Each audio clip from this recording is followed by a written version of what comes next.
The public India के दर्शकों का स्वागत है। आज बात करेंगे राहुल गांधी के उस एटम बम की जिसकी चर्चा सब जगह हो रही है, ना सिर्फ देश भर में बल्कि दुनिया भर में, क्योंकि वर्ल्ड की लार्जेस्ट डेमोक्रेसी कहलाने वाला भारत देश इस वक्त ऐसे दौर से गुजर रहा है जो देशवासियों को जानना बहुत ज़्यादा ज़रूरी है। जैसे ही राहुल गांधी ने एक प्रोग्राम में तमाम जो डेटा उनके पास था, इलेक्शन कमीशन का ख़ुद का डेटा, उसके आधार पर ये साबित किया कि कैसे बीजेपी और इलेक्शन कमीशन दोनों मिलकर तमाम असेंबली इलेक्शंस में एक तरह की, जैसे कि उनका दावा है और उनका आरोप है, वोट चोरी करने का काम कर रहे हैं। उसके बाद से एक ऐसा भूचाल, एक ऐसा अर्थक्वेक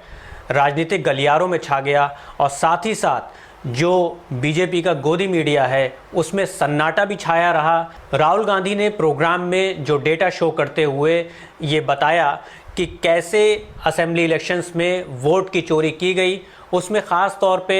उन्होंने फोकस किया था कर्नाटका के असेंबली इलेक्शंस पर और महाराष्ट्र के असेंबली इलेक्शंस पर।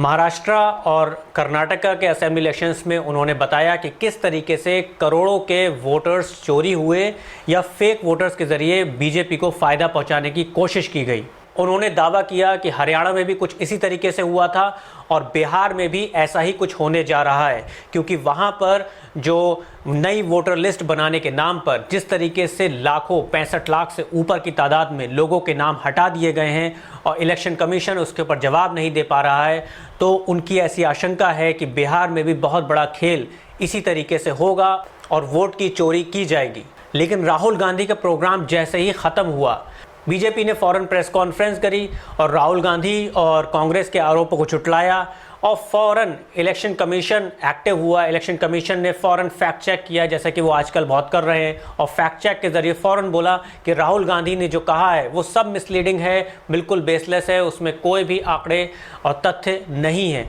जबकि मज़ेदार बात यह है कि राहुल गांधी जिन आंकड़ों को लेकर प्रोग्राम में ये बता रहे थे कि कैसे वोट चोरी हो रही है, वो खुद इलेक्शन कमीशन का ही डेटा है, इलेक्शन कमीशन से ही लिया गया है। और कांग्रेस पार्टी ने पिछले 6 महीने लगातार इस आंकड़ों के लिस्ट के ऊपर काम किया है। उसके बाद ये एटम बॉम्ब फोड़ा गया। लेकिन चुनाव आयोग की तत्परता को देखते हुए और बीजेपी में जिस तरीके से भूचाल आया है उसको देखते हुए ऐसा लग रहा है कि राहुल गांधी, मोदी, अमित शाह और चुनाव आयोग के बीच एक 20-20 मैच चल रहा है। जैसे ही राहुल गांधी एक फास्ट बॉलर की तरह एक यॉर्कर फेंकते हैं और मोदी और शाह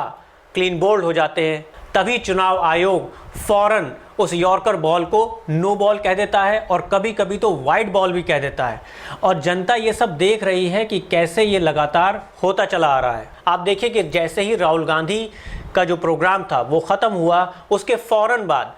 इलेक्शन कमीशन का कर्नाटक के ऑफिस की तरफ से और महाराष्ट्र के ऑफिस की तरफ से राहुल गांधी को नोटिस जारी होता है और उसमें कहा जाता है कि ये जो आंकड़े आपने बताए हैं इसको साबित करिए, कहाँ से ये आप आंकड़े लेके आए हैं। लेकिन सवाल यहाँ पर ये उठता है कि जब बिहार में स्पेशल इंटेंसिव रिवीजन के नाम पर नई वोटर लिस्ट जारी की जाती है और उसके बाद उसमें 65 लाख लोग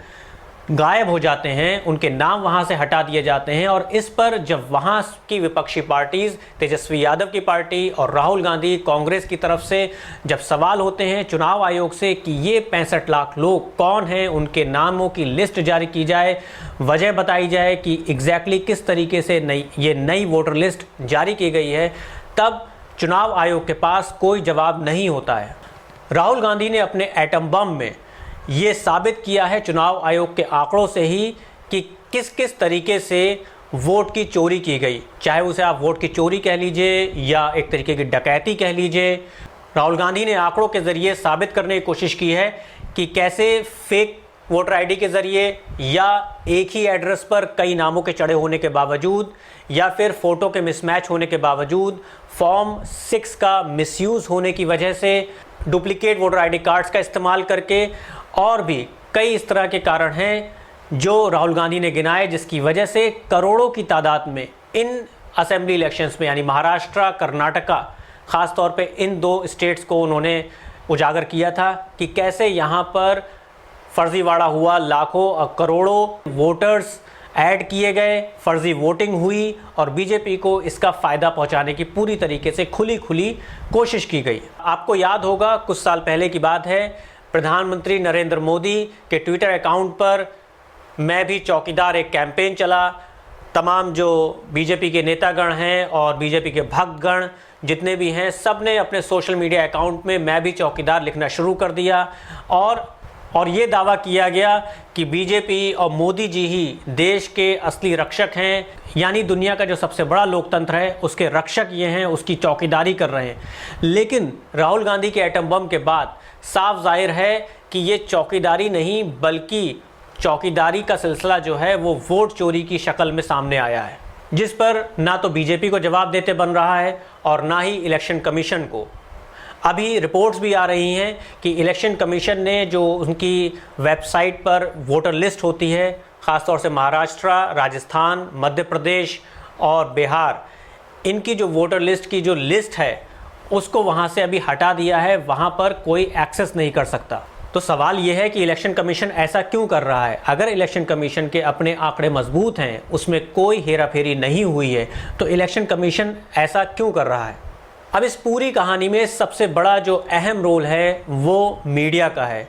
हम सभी जानते हैं कि इंडियन मीडिया बहुत बुरी तरीके से, जब से मोदी सरकार देश में अमृतकाल का अपना सिलसिला चला रही है, दो हिस्सों में बढ़ चुकी है। एक गोदी मीडिया है जो बिल्कुल मोदी और बिल्कुल पपेट मीडिया की तरह काम करता है, और एक वो मीडिया है जो बहुत कम बचा है, जो जनता को ये बताने की पूरी कोशिश में लगा हुआ है कि what is happening on the ground, कि असल में हो क्या रहा है देश में। राहुल गांधी के एटम बम फोड़ने के बाद, वोट चोरी का दावा किए जाने के बाद, जो गोदी मीडिया है वो बहुत अच्छे से एक्टिव है और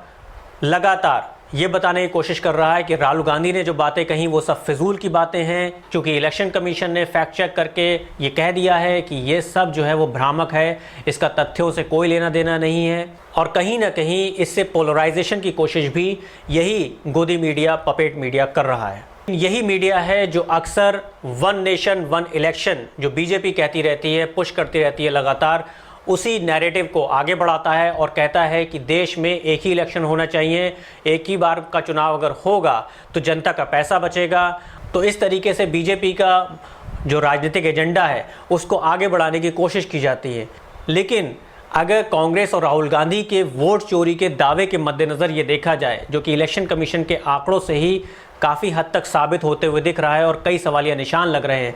तो साफ जाहिर है कि अभी जो असेंबली इलेक्शंस हो रहे हैं, ना ही सिर्फ उन इलेक्शंस की बात जिसकी बात राहुल गांधी ने की, यानी महाराष्ट्र और कर्नाटका की, और भी कई इलेक्शंस में चुनाव आयोग के ऊपर सवालिया निशान लगे हैं, जिसमें गोवा का इलेक्शन था, जिसमें मणिपुर में नॉर्थ ईस्ट का इलेक्शन था, और महाराष्ट्र का पहले वाला भी एक इलेक्शन था। तो इस तरीके से जितने भी इलेक्शंस हुए हैं उसमें जनता का जो विश्वास है वो इलेक्शन कमीशन पर कैसे रहेगा, जब ये पता है कि जनता का पैसा, टैक्स पेयर का जो पैसा है वही इन चुनावों में खर्च होता है। तो क्या वन इलेक्शन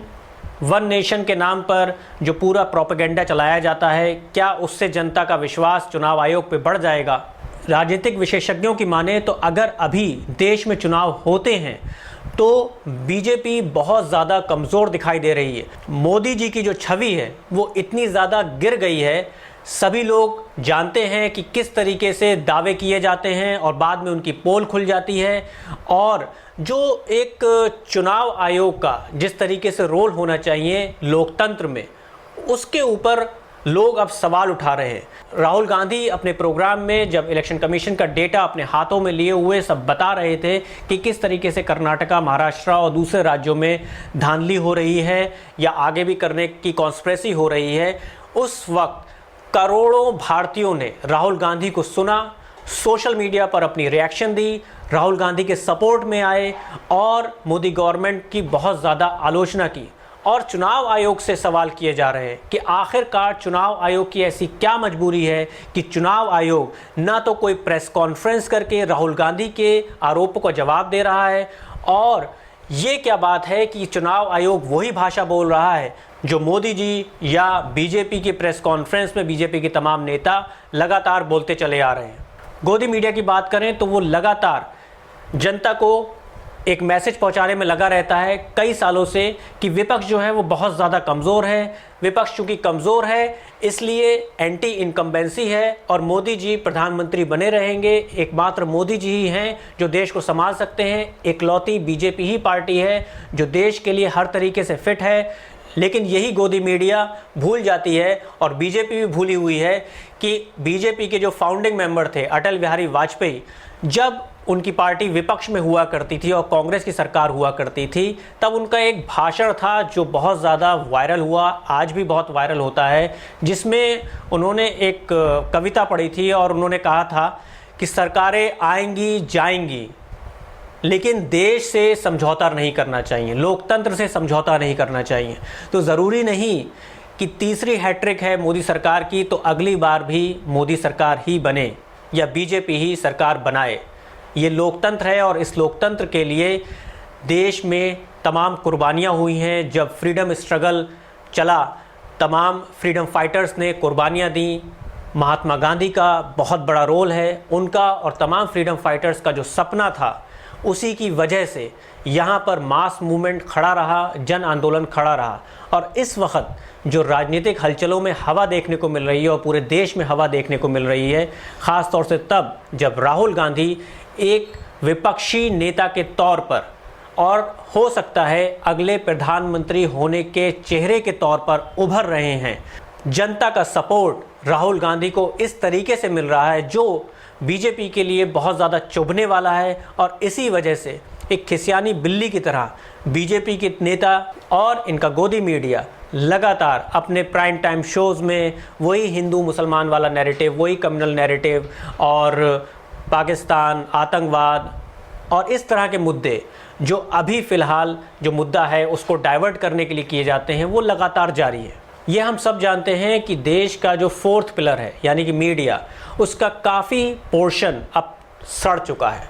बहुत कम मीडिया बाकी है जो आपको सच दिखा रहा है और ये सच जारी रहे। इसके लिए ज़रूरी है कि जो वर्ल्ड की लार्जेस्ट डेमोक्रेसी यानी पूरी दुनिया का सबसे बड़ा लोकतंत्र भारत, उसका जो आइडिया है, आइडिया ऑफ इंडिया, वो बचा रहे। और उसको बचाने के लिए अब मीडिया नहीं बल्कि देश की जनता की ज़रूरत है कि देश की जनता एक मास मूवमेंट खड़ा करे। और जैसा लग भी रहा है कि अब मास मूवमेंट खड़ा होने वाला है, राहुल गांधी बहुत जल्द बिहार पहुंचेंगे, वहां पर जन आंदोलन की एक पूरी यात्रा होने वाली है और उम्मीद की जा रही है कि बिहार से ये जन आंदोलन खड़ा हो और ये आंदोलन पूरे देश में फैले। ये देश और समय दोनों की मांग है। आज के शो में इतना ही। बहुत जल्द आपसे जुड़े हुए, जनता से जुड़े हुए एक नए मुद्दे के साथ हाजिर होंगे। शुक्रिया, धन्यवाद।